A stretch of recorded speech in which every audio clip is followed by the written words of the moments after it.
Continuando, gente, a parte 2 da nossa aula, os cuidados, né, em relação ao paciente, os cuidados de enfermagem em relação ao paciente.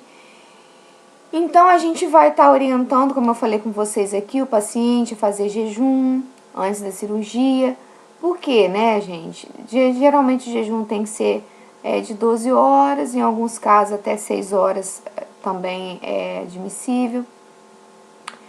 Para evitar vômito, prevenir aspiração no momento da anestesia, no momento da cirurgia. Então, sempre está orientando o paciente em relação ao jejum.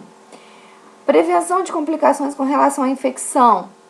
Então, eu falei com vocês que a gente tem que fazer a preparação do paciente. A preparação da pele do paciente, a higiene pessoal. Eu comentei com vocês que é um banho, né, ou a lavagem das partes que vão passar, né, pela cirurgia, com um sabonete, um germicida, pode ser clorexidine, pode ser uma solução de iodo, PVPI, mas está orientando o paciente e auxiliando o paciente nisso. Realizar a tricotomia. O que é a tricotomia, gente? A tricotomia é a gente realizar a retirada de pelo, tá? Sendo que essa retirada de pelo do local da incisão tem que ser feita o mais próximo possível do horário da cirurgia. Então, no máximo, 2 horas antes. Porque se for com muita antecedência, as chances de infecção aumentam, tá? E de preferência essa tricotomia ser feita na antessala lá do próprio centro cirúrgico, tá? E na menor área possível. Vai fazer um corte, então estritamente ali naquele localzinho de onde vai ser a incisão cirúrgica e de uma maneira menos agressiva possível, tá? Então, dentro da tricotomia, o que a gente orienta, né? Que antes de realizar a tricotomia, é melhor fazer tricotomia, né, total, de raspagem, de retirada do pelo. É melhor fazer a tosa do que a tricotomia elétrica. Se não tiver como, se o pelo ainda for muito alto, não tiver como, precisar de fazer a tricotomia mesmo, preferir a tricotomia elétrica à tricotomia com lâmina. O que é isso, gente? Tricotomia elétrica é com aparelho, tricotomia com lâmina é com o aparelho elétrico, né? A elétrica, e é com lâmina é com aparelho de barbear, a Gillette, tá? E aí, de novo, né? 2 horas antes no máximo. E não realizar a tricotomia de cílio e de sobrancelha. Não faça isso, tá? Então, olha só, tá vendo? É recomendado, se tiver que fazer, se só a tosa não der certo, se só a tosa não for o suficiente, fazer a tricotomia elétrica, tá? Vocês estão vendo aqui. Mas e se caso não tiver aí o aparelho, aí não tem jeito. Aí tem que ser com lâmina, mas é a menos indicada, tá, gente? Então, vamos tentar ver se a gente entra no protocolo. A maioria das instituições já tem essa disponibilidade de fazer a tricotomia elétrica, tá? As que não tem, a gente tem que fazer a de lâmina mesmo, mas assim, o mais perto possível da cirurgia e o menor local possível, o menor, assim, exigindo, assim, o menor mesmo, local de pele, o menor tamanho de esvaziamento intestinal tem que ser feito de 8 a 12 horas antes do ato cirúrgico. A gente pode utilizar alguns laxativos para auxiliar, fazer lavagem intestinal ou enteroclisma ou enema, né? A gente fala clíster enema, flit enema. A diferença de lavagem intestinal e o flit enema ou clíster ou enema é a quantidade de líquido, tá? Porque as duas situações a gente vai introduzir líquido no intestino para poder promover esse esvaziamento intestinal. Só que quando a gente fala de lavagem intestinal, o volume é grande. A gente pode introduzir acima de 500 até 2 litros de líquido, tá? E o clíster ou enema ou flit enema, a gente aplica pequenas quantidades. Pode ser 100, 150 ml, pode ser no máximo até 500 ml de substância pelo reto para fazer essa lavagem, tá? Então, a gente tem que ter também esse remoção de joias, anéis, próteses e tal. Esse esvaziamento da bexiga, a gente pode ser realizado espontaneamente, como eu falei, né, orientar o paciente ao banheiro antes do pré-anestésico, ou passando uma sonda de alívio se necessário, mas geralmente pode ser que aconteça que o paciente vá para a cirurgia com uma sonda de demora, por conta do tempo cirúrgico também. Então, o paciente fica durante a cirurgia com essa sonda de demora. Então, aqui, ó, aqui é um exemplo de uma técnica de realização de uma lavagem intestinal. Então, tá vendo? A gente usa aqui, ó, um irrigador, um soro. Pode ser usado mais de um, então de 1 litro, de 500 ml, com a sondazinha, tá? E vai passando. Então, tem que pôr um impermeável aqui embaixo do paciente, tem que estar na posição de cinz, pedir o paciente para segurar o maior tempo possível, pode colocar aqui o auxílio de uma bolsa, como vocês estão vendo, ou uma comadre aqui, tá?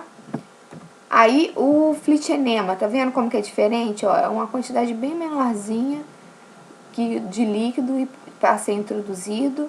Alguns laxantes aqui também como exemplo. Tá vendo, ó? Como que é? O flitinema é bem menor, o frasquinho, a quantidade de líquido. A sonda, se for necessário passar a sonda de demora, né? A gente já viu, ó, a sonda de Fowler, ó, a gente já viu lá no laboratório. Esse balão, depois que a gente introduz a sonda, ó, insufla, ele fica dentro da bexiga insufladinho para a sonda ficar presa lá e ela não voltar, tá? Então, aqui é um exemplo de sondagem vesical em paciente masculino. Então, continuando nos cuidados, né, gente? Verificar os sinais vitais antes de encaminhar para o centro cirúrgico, olhar o prontuário, conferir tudo direitinho, se os exames estão todos ali, se o consentimento do paciente, que ele tem que assinar uma folha de consentimento livre, se está tudo assinadinho, se a prescrição está tudo junto na papelada do paciente, se todas as anotações de enfermagem está tudo juntinho ali. Se necessário, aplicar o medicamento pré-anestésico, então 45 a 60 minutos antes da anestesia. Tentar manter o paciente calmo, no ambiente silencioso, para que ele esteja, né, o mais relaxado possível. Vestir o paciente com a camisola, gorro. Promover a limpeza e arrumação da unidade, tá? Os medicamentos mais utilizados lá, anestésicos, né, de pré-anestésicos, são esses aqui, tá? Os benzodiazepínicos, neuropiléticos, opiáceos. E aí, uma importância para deixar para vocês aqui, que então as ações que a gente desenvolve nessa fase vão atender o paciente para que ele tenha um período pré-operatório mais tranquilo possível, tá? Então, toda a equipe tem que tentar trazer para o paciente ali o melhor apoio, a melhor atenção. Tem que tentar respeitar a crença do paciente. Se o paciente quer fazer uma oração, se o paciente quer rezar, se o paciente tem algum ritual antes da cirurgia, se não tiver fazendo nenhuma coisa fora do protocolo, assim, de prejudicar em relação a infeccionar e tal, deixa o paciente fazer, respeita a crença dele, escuta o paciente, ele tem seus valores, ele tem os medos dele, ele tem a necessidade dele para ele se sentir seguro para poder ir para a sala de cirurgia, tá? Então, saiu então desse período operatório imediato, foi para o período transoperatório e intraoperatório, que o paciente já vai estar sendo encaminhado lá do centro cirúrgico para a sala para a mesa cirúrgica e depois para a sala de recuperação anestésica. Então, nesse transoperatório, a gente vai receber o paciente, vai apresentar o paciente, verificar se ele está com a pulseirinha, o prontuário direitinho, isso tudo lá dentro do centro cirúrgico já, tá?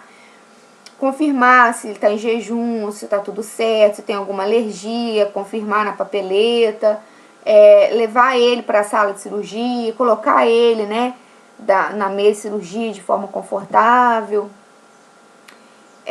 Fazer a tricotomia lá dentro se necessário, auxiliar o anestesiologista, realizar a antisepsia antes da cirurgia toda, entendeu? Verificar se o cateterismo vesical, se a sonda vesical está correta. Se não tiver, se tiver necessidade de passar, pode auxiliar lá a passar a sonda naquele momento mesmo, tá? Manter o paciente aquecido, auxiliar a equipe cirúrgica. Então, todos esses papéis são nossos papéis dentro do centro cirúrgico no momento intraoperatório do paciente, tá? Pós-anestesia tem que ter, um momento crítico e a gente tem que estar voltado sempre para os sinais vitais do paciente, observar todos os parâmetros de respiração, parâmetros hemodinâmicos. Então tem que sempre estar voltado para a individualidade do paciente, tá? Olhando em todos os momentos os reflexos do paciente, se ele está voltando, tá? É porque o paciente fica inconsciente, então tem que estar atento o tempo todo para o paciente até ele voltar da ação da anestesia. Então, olhar estabilidade hemodinâmica, então pressão arterial, circulação sanguínea, respiração, saturação de oxigênio, então fazer verificação com oxímetro sempre, temperatura e estado de consciência do paciente. Então, tudo isso a gente tem que estar analisando no pós-operatório e vigilante para que o paciente tenha uma boa recuperação. Então é isso, gente. Nossa aula termina aqui hoje. Um abraço. Qualquer dúvida, eu tô lá na plataforma para tirar de vocês, tá bom? Um beijo. Semana que vem eu passo atividade. Essa semana a gente não vai ter atividade, não. Vamos ficar só com a aula mesmo, tá? Um beijo para vocês.